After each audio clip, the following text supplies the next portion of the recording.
use our eyes. And pornography, the spirit of pornography causes us to be justified by what we see, and ultimately for the purpose of escape. Because Satan convinces us that the only way you're going to deal with this world, you can't overcome it, you got to escape. And it happens in manifestations of foolish doctrines like rapture. But anyway, we'll talk about that later. But anyway, so let's keep reading. And I'm going to close. It says, they are of the world, therefore speak they of the world, and the world hears them. How much of our conversation is of the world, and why is it that we get mad when the world doesn't hear us? The world hears those that belong to him. Why? Verse 6. We are of God. He that knows God hears us. He that's not of God hears not us.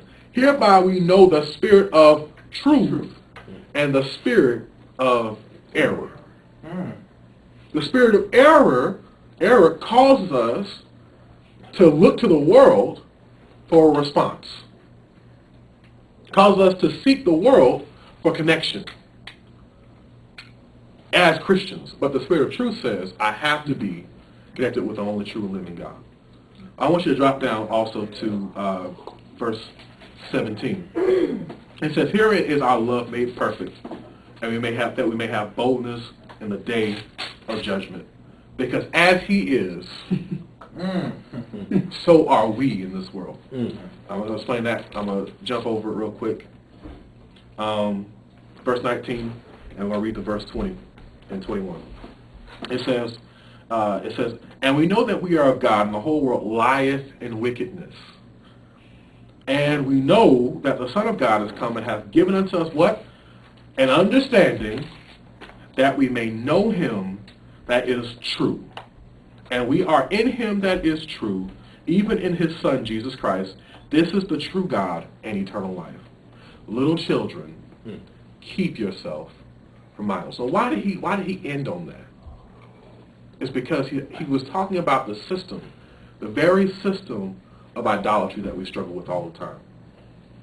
We have to keep ourselves from it. Why? Because they are constantly trying to come back, and they're trying to lead us. The system.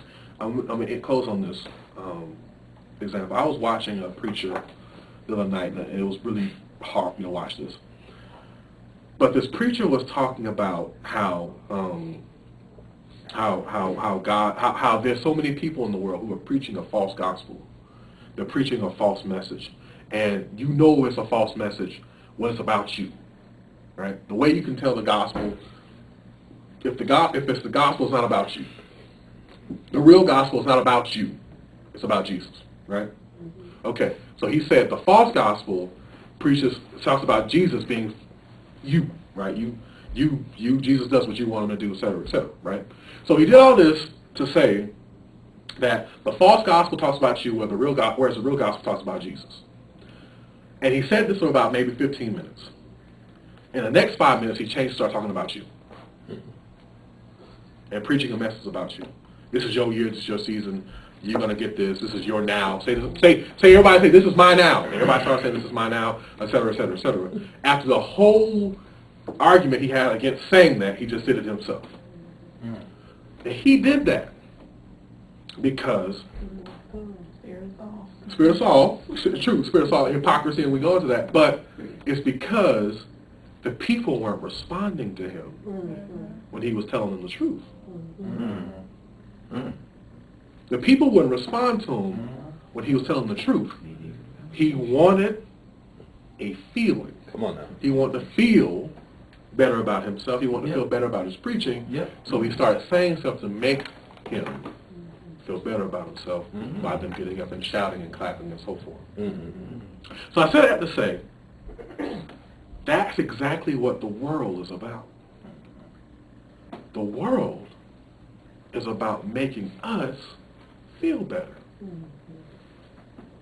The world is about causing us to reject God over me. That's exactly what the battle between good and evil is all about. Those that are good understand those people on the side of good understand